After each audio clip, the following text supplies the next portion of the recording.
Kenaikan harga ikan terjadi pada hampir seluruh jenis ikan air tawar yang dijual di pasar Sekip Ujung. Salah satu pedagang, Soleh Akbar, mengatakan harga ikan nila naik dari Rp30.000 menjadi Rp40.000 per kilogram. Sementara ikan lele dan patin naik dari Rp25.000 menjadi Rp28.000 per kilogram. Kenaikan tertinggi terjadi pada ikan sepat yang melonjak dari Rp25.000 menjadi Rp60.000 per kilogramnya. Ikan? Ya. Yang kita jual ikan apa ya? Ikan nila, ikan gabus, ikan sepat, ikan lele, ikan patin. Untuk harganya dari berapa bang? Dari harga Rp35 menjadi Rp40. Pedagang lainnya, Mulyan, mengatakan kenaikan harga sudah berlangsung sekitar 1 bulan.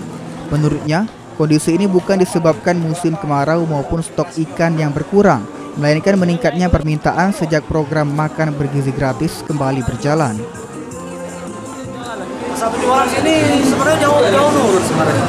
Ya dulu rame. Biasanya pernah ngambil 50 ikan nila, sekarang 12 kilo. Itu mulai menurun gara-gara apa lah kira-kira? Sebenarnya lama ini. Akibat harga yang terus naik, para pedagang mengaku omset penjualan ikut menurun karena daya beli masyarakat berkurang. Ilham Wahyudi, PAU TV.